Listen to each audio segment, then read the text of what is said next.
Será que o ex-presidente do Peru tem direito a ter acesso aos termos do acordo de colaboração premiada firmados aqui no Brasil?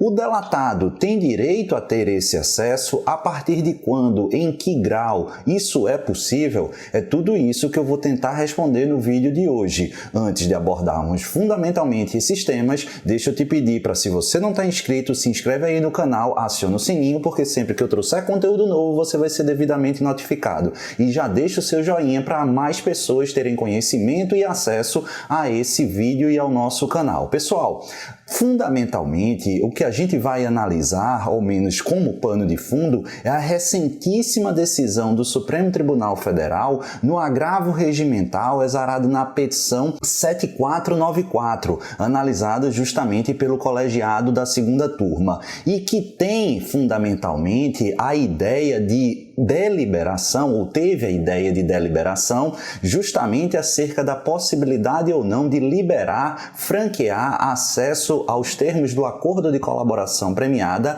ao ex-presidente do Peru e a sua esposa, que encontram-se presos lá no Peru, justamente o Ollanta Humala e a esposa Nadine.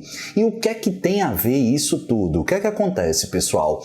Lá também no Peru, a prisão tangencia a prisão desse presidente ou do ex-presidente, tangencia elementos envolvidos aí nas operações da Lava Jato e da atuação internacional da empresa Odebrecht. Então, essencialmente, haveria elementos indicados nos termos de acordo de colaboração premiada, nos depoimentos e tudo mais, que poderiam auxiliar a compreensão e o exercício da defesa técnica lá no Peru.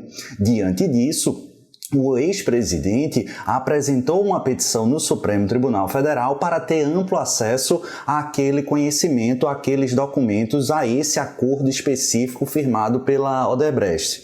Inicialmente, o ministro relator indeferiu esse acesso. E aí, justamente, é que a segunda turma apreciou essa questão em um agravo regimental. Antes de analisar fundamentalmente e de maneira específica essa decisão, que ela é extremamente importante, há algo ainda mais relevante para que a gente reflita, que é: será que, esquece o presidente do Peru, o colaborado, ou melhor, o delatado, ele tem acesso, ele tem direito a ter acesso aos autos do acordo de colaboração premiada? Lá atrás, pessoal, a jurisprudência foi de certa forma vacilante, mas já há algum tempo há uma pacificação na compreensão, justamente no sentido de que o delatado, ele tem sim direito a ter acesso às declarações prestadas pelos colaboradores, mas aquelas declarações, aqueles elementos informativos acostados ao acordo de colaboração premiada que o incriminem, desde que, conforme eu disse, esses elementos já encontrem-se o quê? Já documentados e que não se refiram a diligências investigativas ainda em andamento.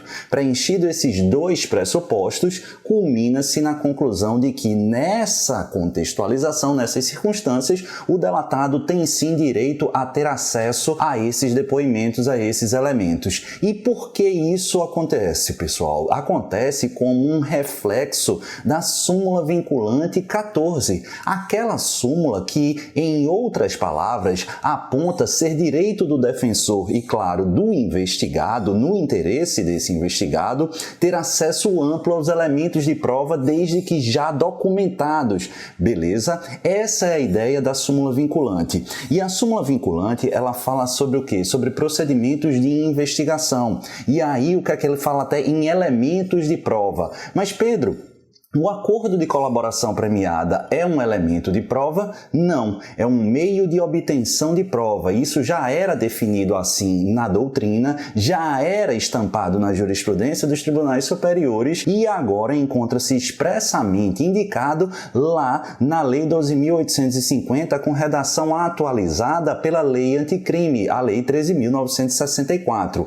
Ainda assim, o STF entende que, apesar da natureza jurídica de meio meio de obtenção de prova, trata-se de um instrumento extremamente complexo e que traz uma série de outras informações. Daí sendo possível extrair desse meio de obtenção de prova, desse acordo de colaboração premiadas, elementos essenciais para a defesa, se amoldando, portanto, dentro da esfera da súmula vinculante 14. A conclusão que a gente tem é, olha, de acordo com a súmula vinculante 14, em consonância com a ideia do acordo de colaboração premiada, permite que a gente indique o franqueamento ao acesso ao delatado desde que presentes duas considerações, dois requisitos, um de caráter positivo, o outro negativo. O positivo é que o ato de colaboração ele deve imputar a responsabilidade criminal do requerente, ou seja, que o delatado seja incriminado pelos termos da colaboração premiada. E o requisito negativo, conforme a gente já falou e está estampado na súmula vinculante 14, é que o ato de colaboração ele não deve se referir a diligências em curso. Elas precisam já ter sido concluídas e, portanto, já documentadas. Aí há uma grande confusão que vários alunos e vários até doutrinadores têm feito. Por quê? Porque preenchidos esses requisitos, o requisito positivo e o negativo, é fato que o delatado ele tem sim direito a acesso aos autos de colaboração premiada. Só que esse acesso não é universal, pelo amor de Deus. Como assim, Pedro, não é universal? Eu digo que ele não é universal porque não está implicitamente autorizado a ter acesso a todo o manancial do esquema envolvido no acordo de colaboração premiada. Não, Pedro, não, mas apenas naqueles que se derem respeito a ele, ao colaborado. A Lava Jato é muito interessante. Se você pegar o acordo de colaboração premiada, por exemplo, da Odebrecht, tem Deus e o mundo ali envolvido, Deus e o mundo aí noticiado, são vários esquemas noticiados e tudo mais. Vamos imaginar que eu esteja mencionado lá, eu tenho acesso a ele, eu teria direito a acesso a esse termo de acordo de colaboração premiada, mesmo enquanto pendente aquele aspecto do sigilo? Sim, mas não universalmente, não em relação a todo o manancial, mas apenas naquilo que me tecer interesse, naquilo que me implicar. O que implica outras pessoas que nada comigo tem relação, naturalmente eu não vou ter esse acesso. Bacana? Tranquilo? Então aí, o que é que a gente tem? O colaborador, o delatado tem direito sim a esse acesso, desde que preenchidos aqueles dois requisitos, um de natureza positiva, outro de natureza negativa. Esse acesso é universal? Não. Ele somente se dará em relação àquilo que me disser respeito. Tranquilo? Essa é a ideia, pessoal, inclusive já prevista no parágrafo 2º do artigo 7º da Lei 12.850, que eu vou ler aqui rapidamente para vocês. Olha, o que diz o referido dispositivo? O acesso dos autos será restrito ao juiz, ao MP e ao delegado de polícia como forma de garantir o êxito das investigações, assegurando-se ao defensor, no interesse do representado, amplo acesso aos elementos de prova que digam respeito ao exercício do direito de defesa. Então, como arrimo e confirmação à conclusão do Supremo Tribunal Federal por mim mencionada, temos nada mais, nada menos que a literalidade do parágrafo 2º do artigo 7º da Lei 12.850.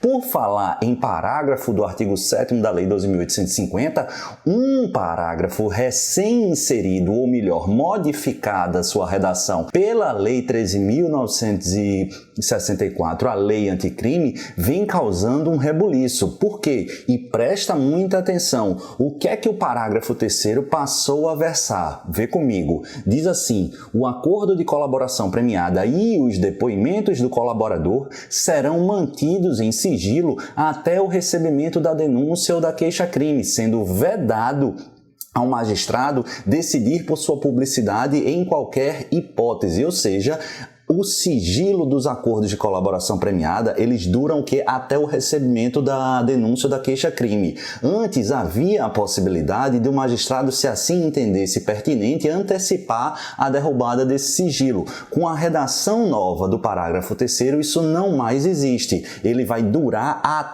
até necessariamente o recebimento da denúncia, nem mais nem menos. Aí você diz, opa Pedro, mas e se o delatado quiser e entender seu caso de ter acesso aos autos do acordo de colaboração premiada antes do sigilo ser derrubado e, portanto, antes do recebimento da inicial acusatória? Pode.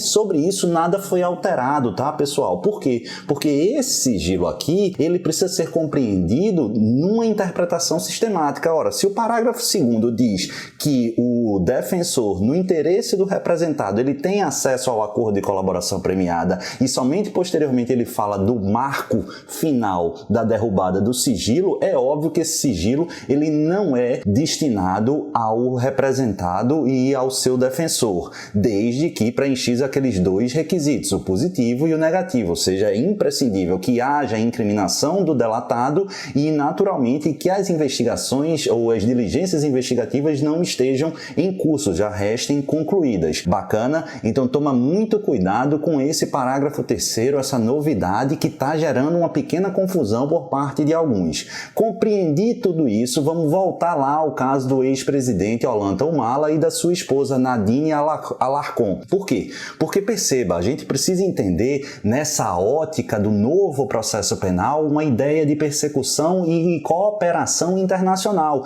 E o Brasil e o Peru, eles têm esses acordos internacionais de colaboração. Daí porque um Estado colabora com o outro. E aí, o que é que acontece? Será que o presidente do Peru, ele teria direito a ter acesso ao acordo de colaboração premiada firmado pela Odebrecht na Operação Lava Jato?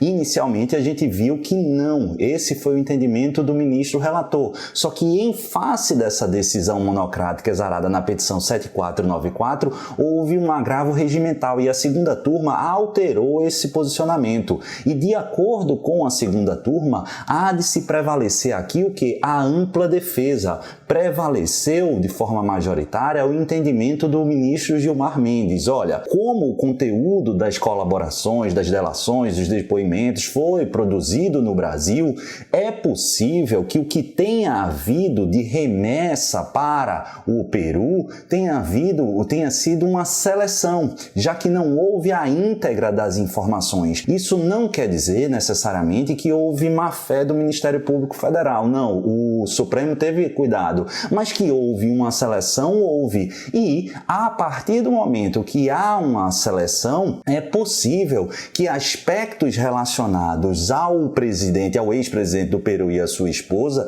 que podem implicá-lo lá no Peru, ou mesmo podem revelar e contextualizar fatos que estão sendo investigados e persecutíveis na esfera criminal por lá, podem não ter sido remetidos e podem ser relevantes. Daí porque, sempre sob uma ótica do palio da ampla defesa, vislumbrando o preenchimento daqueles requisitos por mim já mencionados, seria sim perfeitamente possível franquear acesso à íntegra dos autos do acordo de colaboração premiada, ao menos no que tange e no que se relaciona aos fatos vinculados ao Peru, ao ex-presidente e à sua esposa. Bacana? Tranquilo? Justamente nesse contexto é que, à luz da súmula vinculante 14, o Supremo Tribunal Federal, repito, pela sua segunda turma, concluiu sim ser possível e ser direito o franqueamento de acesso dos autos do acordo de colaboração premiada firmados aqui no Brasil no contexto da